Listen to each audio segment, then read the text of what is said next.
Welcome to the Deep Dive. I'm your host, and I have a pretty surprising question for you today. Yeah, and as the resident expert for today's dive, I can tell you the answer is going to catch a lot of people off guard. Right, so think about it like this. If you broke your arm, an X-ray would show the fracture, right?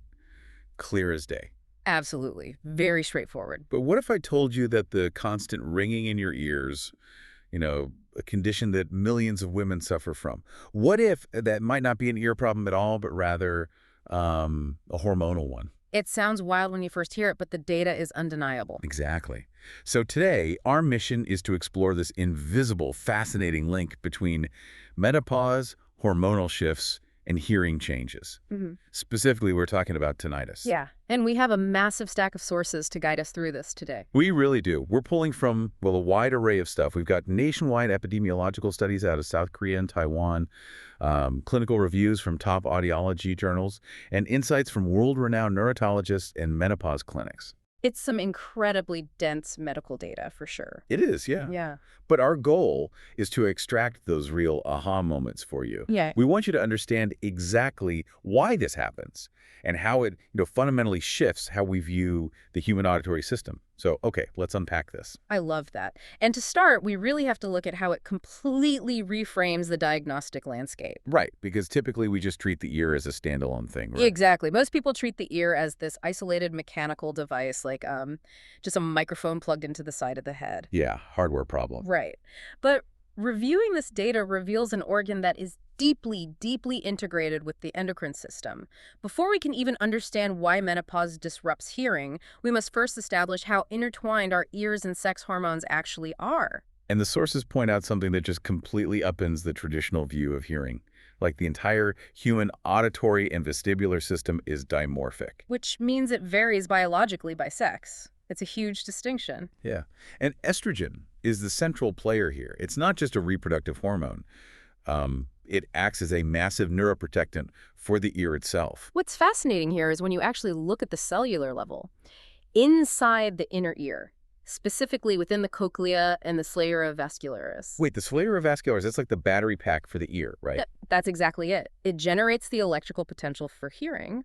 And right there, we find a very high density of estrogen receptors, ER alpha and ER beta specifically. Wow, just directly inside the inner ear. Directly inside. Estrogen binds to these receptors to regulate local blood flow and manage the highly sensitive fluid dynamics of the inner ear. Which makes sense. Fluid balance is critical for hearing. Absolutely. But more importantly, estrogen influences the neurotransmitters that carry those sound signals to the brain. And the data on those neurotransmitters, that is where the mechanism really clicked for me. The sources detail how estrogen helps regulate GABA. Right, gamma-aminobutyric acid. Yeah, and GABA essentially acts as the biological brake pedal for the nervous system. Hmm. When estrogen levels are optimal, it supports GABA in keeping the auditory nerve from overfiring. That is the crucial mechanism right there. Estrogen facilitates the inhibitory action of GABA. It ensures that the auditory nerve only transmits relevant sound data, basically suppressing the background static of the nervous system. So it's keeping the signal clear. Yes, and estrogen works in tandem with progesterone, which is the pregnancy hormone, but here it acts as a powerful neurosteroid.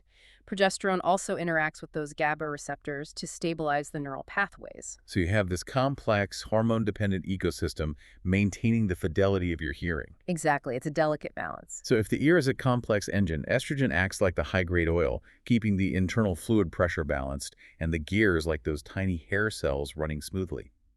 Or actually, it's operating more like the active noise-canceling software in high-end headphones. Oh, the noise-canceling analogy is perfect. It captures the biology so well. Right. It constantly monitors and dampens background static. But then, when perimenopause and menopause hit, it essentially unplugs that software, and the raw, unfiltered static just floods the auditory nerve. Exactly. Because that baseline function relies on continuous hormonal support. During menopause, those hormones don't just gradually taper off in a straight line. They fluctuate erratically. The roller coaster. A total biochemical roller coaster. And that wild fluctuation destabilizes the sensory networks entirely. Since estrogen keeps the engine running smoothly, it makes sense that dropping levels throw the system into chaos. And it's not just the ear that suffers, it's the brain. The epidemiological sources show just how devastating that destabilization is. Up to 30% of women experience new or worsening tinnitus during the menopausal transition. 30% is a massive number of people. It's huge. And the presentations vary wildly, too. Like some hear high-pitched whining, others hear a low humming, or even the faint rush of water. And the twist here, and this requires a real paradigm shift, is that the ringing isn't necessarily happening because the ear itself is suddenly broken. Right, there's no physical damage. Exactly. When that estrogen-driven noise-canceling software goes offline, the brain's sensory filtering networks falter. Fading estrogen levels actually destabilize the brain's networks. Wait, so you're saying the volume knob isn't broken in the ear, but the brain has essentially hijacked the sound system and cranked the background static up to 11. That is exactly what is happening. The data points specifically to a neuropeptide called CGRP. That stands for calcitonin gene-related peptide. I recognize that acronym. You probably do, because normally estrogen suppresses the release of CGRP. But when estrogen drops, CGRP levels spike. And CGRP is a notorious player in neurology. It's the exact same neuropeptide responsible for triggering migraines, right? Bingo. It drives a state of central sensitization. CGRP causes nerve inflammation and sensory hypersensitivity. When this happens along the auditory pathways, the nerve endings become physically hypersensitized. Ouch. Yeah. So the brain starts taking these faint, harmless background wear and tear sounds, internal physiological noises it used to effortlessly ignore, and it amplifies them into an intrusive roar. Wow, so it's essentially a migraine of the auditory system. That's a great way to put it. But if we follow that logic, it explains another symptom mentioned in the audiology reviews, hyperacusis. Yes, hypersensitivity to everyday sounds. Right. Because the brain's sensory gate is wide open and inflamed, everyday sounds suddenly feel physically painful, like running water, clattering dishes, or a vacuum cleaner can trigger a startling, almost painful response. The entire system is just operating in a state of hypervigilance. The threshold for what the brain considers a loud or dangerous sound plummets. Okay, so if we're establishing that estrogen is this vital neuroprotectant, this essential noise-canceling software, you would logically assume that having that software running for longer would protect your hearing, right? You would think so, yes. But the data from these studies highlights this wild concept called the late menopause paradox. Women who undergo natural menopause at an older age actually face a higher risk of severe age-related hearing loss. That seems completely counterintuitive. It does seem backward, but the paradox highlights the concept of system dependency. Okay, break that down for me. Sure. The current clinical hypothesis is that the longer the auditory system relies on high optimal levels of estrogen to maintain its function, the more severe the withdrawal is when that support is finally removed. Oh, wow. So it's like a massive biological shock to the system. Exactly that. By the time a woman reaches late menopause, say in her late 50s, the underlying age-related microvascular wear and tear in the ear is already pretty advanced. But the estrogen was just masking it. Exactly. Yeah. As long as estrogen is present, it compensates for that damage. When it drops suddenly, the ear doesn't just experience hormone withdrawal, it experiences the sudden, unmasked impact of decades of aging all at once. Wow, it's just a brutal biological irony.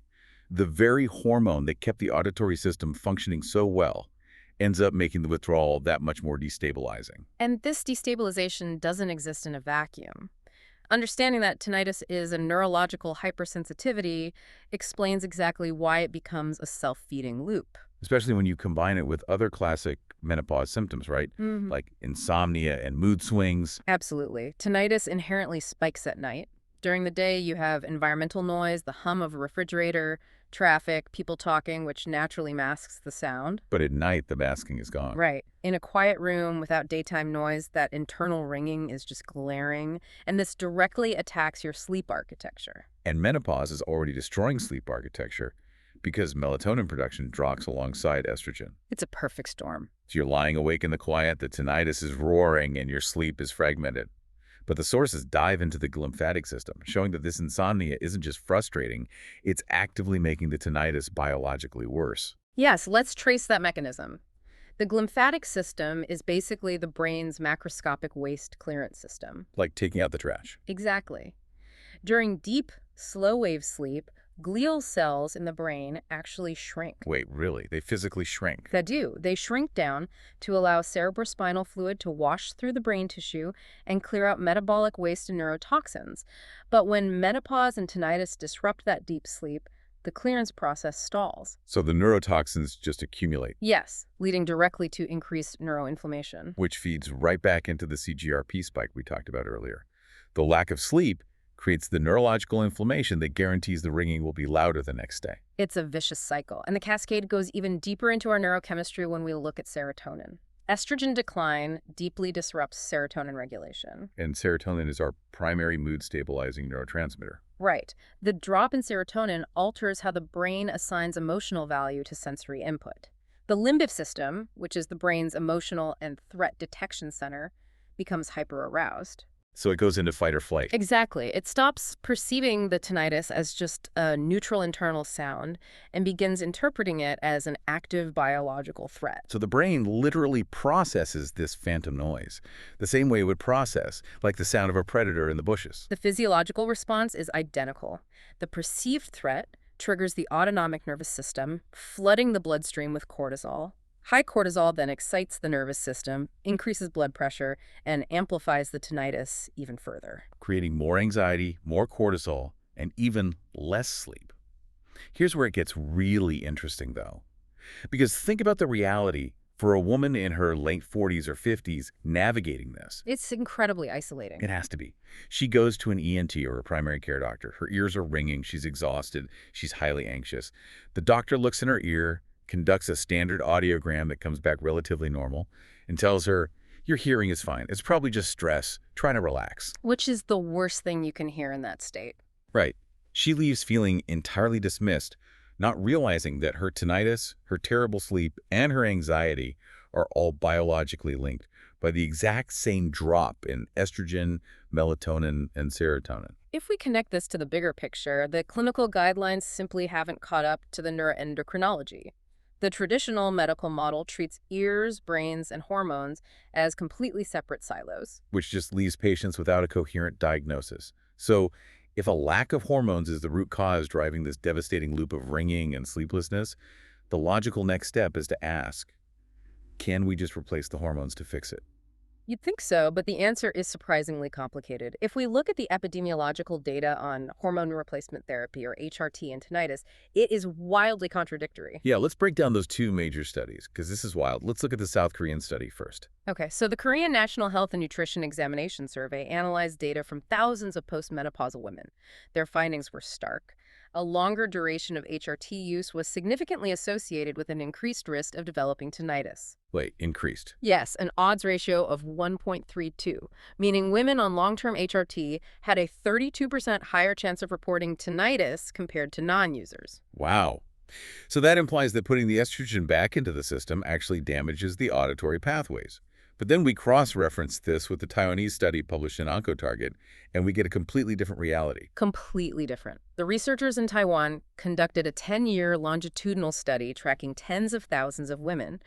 Their conclusion was the exact inverse. HRT users had a 50% lower risk of developing tinnitus compared to women who did not undergo hormone therapy. Okay, a 32% increase versus a 50% decrease. We're not just talking about a slight statistical margin of error here. So what does this all mean? It means tinnitus is highly individualized. Right. And just to remind you listening, we're looking at conflicting data on HRT here. We aren't taking a side or prescribing a solution, but simply reporting what the science shows, which is that the medical community is still fiercely debating this, and there's absolutely no magic bullet. Exactly. The divergence likely stems from the fact that HRT is a highly generalized term. It covers vast pharmacological differences, and we have to consider the window of opportunity hypothesis. Let's break down that window of opportunity hypothesis because it seems to be the best explanation for the conflicting data. The hypothesis centers on the health of the estrogen receptors in the ear. If a woman begins HRT early in perimenopause, her receptors in the inner ear are still healthy and responsive. The exogenous hormones bind successfully, maintaining that noise-canceling function. That aligns with the protective benefits seen in the Taiwanese study. But what if she starts HRT much later, say years post-menopause? By then, those receptors may have already degraded. The microvasculature in the inner ear has already stiffened. Introducing systemic estrogen at that late stage might not be neuroprotective. It could actually trigger an inflammatory response in the already compromised vessels of the cochlea. Ah, which leads to the increased risk seen in the Korean data. And the studies also group completely different hormone formulations together, right? Yes, some women use estrogen-only patches, while others take oral pills that combine estrogen with synthetic progestins. And since we know natural progesterone acts as a neuroinhibitor to calm the system, throwing a synthetic progestin into the mix could drastically alter how the auditory nerve behaves. Exactly, which is why standard sound therapy often fails for menopausal tinnitus. If an audiologist just prescribes a white noise machine to mask the ringing, it fails because white noise doesn't address the systemic lack of deep sleep or the brain's fight-or-flight response. So treatment must be multimodal. If HRT is so individualized, what are the universal strategies for breaking this loop? The clinical reviews suggest tackling it from multiple angles. First, aggressive sleep management to restart that glymphatic clearance system we talked about. The gold standard is cognitive behavioral therapy for insomnia, or CBTI. Oh, to break the brain's conditioned association between the bed and anxiety. Precisely. Second, addressing the neurogenic inflammation. Adopting an anti-inflammatory diet and stress reduction techniques to lower baseline cortisol are essential. And the sources also emphasize physical protection for the ears, specifically mentioning the 60-60 rule. Yes, that's crucial for managing hyperacusis. Because the sensory gates are wide open, you have to defend the auditory nerve. The 60-60 rule dictates that when using headphones, you listen at no more than 60% of the maximum volume for no more than 60 minutes at a time. You have to give those inflamed neural pathways time to recover. This raises an important question, though, regarding how women advocate for themselves in a medical system that hasn't caught up. Right, because the average primary care doctor doesn't have a cross-disciplinary protocol ready for this. The burden falls entirely on the patient. Unfortunately, yes. Yeah. You have to walk into that doctor's office equipped with the vocabulary, CGRP, the limbic system, neuroinflammation, to advocate for a treatment plan that addresses your entire biology. Well, let's summarize the incredible journey of this deep dive. We established that the ear is deeply hormone dependent. We saw how the menopausal drop in estrogen triggers neurogenic inflammation that basically rewires the brain's sensory filtering system. Leading to those amplified phantom sounds. Yes, and we explored how sleep and stress create a massive feedback loop that requires a whole-body approach to break. So, to you listening, if you or someone you know is in their 40s or 50s and suddenly experiencing ringing ears, fullness, or sensitivity, do not accept "it's just your age" or "it's just stress" as an answer. You now know the actual biological mechanism behind it. Exactly. Yeah. And I want to leave you with one final provocative thought to mull over today. We've just spent this time learning how fluctuating estrogen can completely alter how our brains perceive the basic physical sensation of sound, right? It changes a person's literal reality. It really does. So it makes you wonder, what other invisible sensory changes in our taste, our touch, or our sense of smell are we casually writing off as simply getting older that are actually being driven entirely by our shifting hormones? It's a profound question. If our ears are this complex, what else are we missing? Think about it. Thanks for joining us today on The Deep Dive. Until next time.